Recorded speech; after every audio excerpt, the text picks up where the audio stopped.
নানার মৃত্যুর পর তার জানাজায় অনেক মানুষ হাজির হয়েছিলেন। লোকে এখনো বলা বলি করে অমুকের জানাজায় ফেরেশতারাও পড়েছে। আমার জানার বিষয় হলো, কোনো মানুষের জানাজা কি ফেরেশতারা পড়ে? আর জানাজা লোক বেশি হওয়া কি লোকটি জান্নাতি হওয়ার আলামত? প্রিয় দর্শক, আপনার প্রশ্নের উত্তর হলো, জানাজায় ফেরেশতারাও কখনো কখনো উপস্থিত হয়। এটি প্রিয় নবী সাল্লাল্লাহু আলাইহি সাল্লাম থেকে একটি হাদিস বর্ণিত হয়েছে। যে হাদিসটি সূরা নাসাইতে বর্ণিত হয়েছে, সেই হাদিসের আলোকে বোঝা যায় এবং প্রমাণিত হয়। হাদিসটি সাহাবা রাদিয়াল্লাহু তাআলা বর্ণনা করেছেন যে নবী করিম সাল্লাল্লাহু আলাইহি সাল্লাম একটি জানাজায় যাওয়ার সময় তাকে যখন বাহনে চড়তে বলা হলো, তিনি অস্বীকার করলেন এবং জানাজা পড়ে ফেরার সময় তিনি বাহনে ঠিকই চড়লেন। যখন তাকে জিজ্ঞাসা করা হলো যে আপনি প্রথমে বাহনে কেন চড়তে চাননি, তিনি তখন বললেন, এই জানাজা বিপুল পরিমাণ ফেরেশতারা উপস্থিত হয়েছেন এবং সমস্ত শূন্য জায়গাগুলো ফেরেশতায় পরিপূর্ণ ছিল, এই জন্য আমি বাহনে চড়তে চাইনি। এই হাদিস থেকে পরিষ্কারভাবে বোঝা গেল যে জানাজায় ফেরেশতা উপস্থিত হতে পারে। মানুষের জানাজায় ফেরেশতা উপস্থিত হওয়াটা এটি অস্বাভাবিক কোনো বিষয় নয়। তবে প্রত্যেক মুসলমানের জানাজাতেই যে ফেরেশতারা উপস্থিত হয় এমনটি কিন্তু হাদিস থেকে বোঝা যায় না। এখান থেকে একটি বিশেষ ঘটনায় বোঝা যায়। অতএব বিশেষ কোনো ব্যক্তির ক্ষেত্রে তার মর্যাদা, আল্লাহর কাছে তার সম্মানের খাতিরে ফেরেশতারা তার জানাজায় শামিল হতে পারেন। সেই সাথে আরেকটি বিষয় এখানে উল্লেখ করার মতো, সেটি হলো নবী করিম সাল্লাল্লাহু আলাইহি সাল্লাম যে বাহনে চড়েননি, অথচ সাধারণ মানুষ তো অনেকে হয়তো বাহনে এসেছেন, তাহলে তাদের কি হবে? উত্তর হলো যে নবী করিম সাল্লাল্লাহু আলাইহি সাল্লাম যেখানে তাকে আল্লাহ তাআলা ওহীর মাধ্যমে জানিয়েছেন বা তিনি তার সামনে আল্লাহ তাআলা বিষয়টাকে স্পষ্ট করেছেন, তিনি দেখতে পেয়েছেন, সেই জন্য তিনি বাহনে চড়েননি। অন্যদের বেলায় যেহেতু এটি প্রযোজ্য নয়, অতএব তাদের বাহনে চড়লে অসুবিধা তাদের জন্য ছিল না।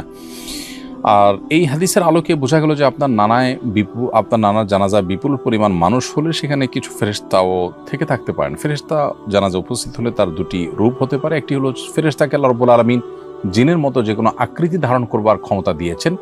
ইসলামী আকীদা অনুযায়ী ফেরেশতারা যে কোনো আকৃতি ধারণ করতে পারেন, সেই হিসাবে তারা মানুষের আকৃতি ধারণ করে উপস্থিত হতে পারেন। আবার তারা বাতাসের সাথে মিশে যেতে পারেন, মানুষের চোখের আলোয় অদৃশ্য থাকতে পারেন জিনের মতো, যে তাদের উপস্থিতি মানুষ টের পাবে না।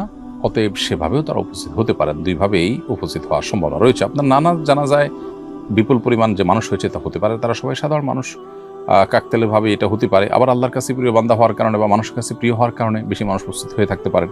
আবার এর মধ্যে কিছু লোক ফেরেশতা থাকলেও থাকতে পারেন। বাকি এর কোনোটিকে আসলে হলফ করে বলা কঠিন যে এখানে ফেরেশতারাই জানাজা পড়েছে, এমনটি নিশ্চিত করে বলা মুশকিল।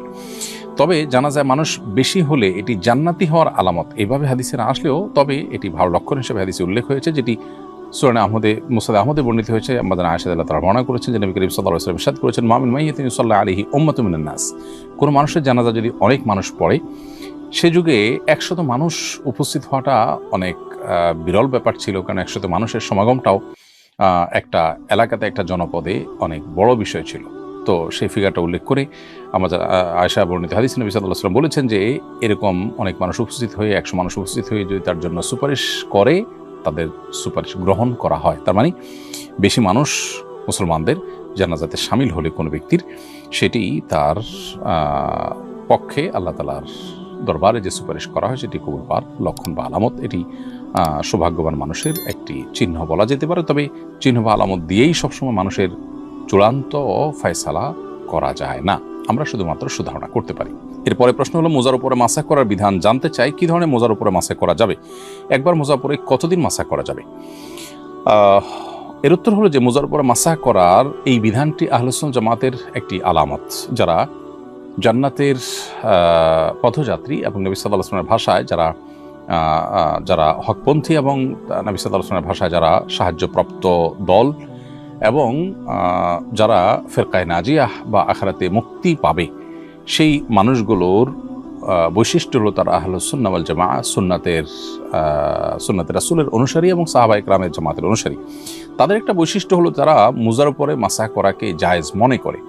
অর্থাৎ একজন মানুষ পূর্ণাঙ্গ ওযু করার পর, যে ওযুতে হাত মুখ ধুয়েছেন, পাও ধুয়েছেন, মাথা মাসা করেছেন, পূর্ণাঙ্গ ওযু হয়েছে, ওযু অবস্থায় তিনি যদি মুজা পরেন এবং সেটা পরে তিনি যদি 24 ঘন্টা পর্যন্ত এটা পরিধান করা অবস্থা থাকেন, না খোলেন, তাহলে এর মধ্যে যতবার তিনি ওযু করবেন, পাও ধোয়ার জায়গায় পাও না ধুয়ে ভিজা হাত পায়ের উপরে, মুজার উপরে মাসাহ করে নিলেই হবে। উপরের অংশে শুধু একটু টেনে নিলেই চলবে, দুই পায়ে দুইবার দুই হাত দিয়ে। তো এইভাবে যদি আমরা মাসা করি তাহলে ইনশাআল্লাহ মুজার উপরে মাসা করা হয়ে যাবে। কিন্তু এই মুজাটি ফুকাহে হানাফির মতে চামড়ার মোজা হতে হবে, অথবা কাপড়ের মোজা হলে এমন কাপড়ের মোজা হতে পারে যেটা চামড়ার মোজার মতোই পারপাস সার্ভ করে, যেটা পরে 3 মাইল পর্যন্ত হাঁটা যায়, বহুদূর পর্যন্ত হাঁটা যায়, অথবা এবং সেই সাথে মোজার উপরে যেরকম চামড়া মোজার উপরে পানি দিলে যেরকম পায়ে লাগে না, এই মোজার উপরে পানি দিলে এটা পায়ে লাগবে না। আজকাল যে সমস্ত আপনার সুতার মোজা পাওয়া যায় বা কাপড় মোজা পাওয়া যায়, সে সমস্ত মোজাগুলো আসলে এই পারপাস সার্ভ করে না। এই জন্য ফুকাহ হানাফির মতে এই মোজার উপর মাসা করা চলবে না। যদি এ সম্পর্কে সৌদি আরব উলামা ইকরাম বা হাম্বলি মাযহাব উলামা ইকরাম তাদের মত ভিন্ন, তারা মনে করেন যে এই মোজাগুলোর উপরে মাসা করা চলবে। আর মাসাটা আমরা যখন নিজ ঠিকানায় থাকবো তখন 24 ঘন্টা পর্যন্ত আমরা মাসা করতে পারবো, আর যদি সফরে থাকি তাহলে 3 দিন 3 রাত পর্যন্ত মাসা করা যাবে, এবং এটা শীত গরম সব মৌসুমে করা যাবে, এবং মাসা করার কারণে কোনো সওয়াবের কমতি হবে না।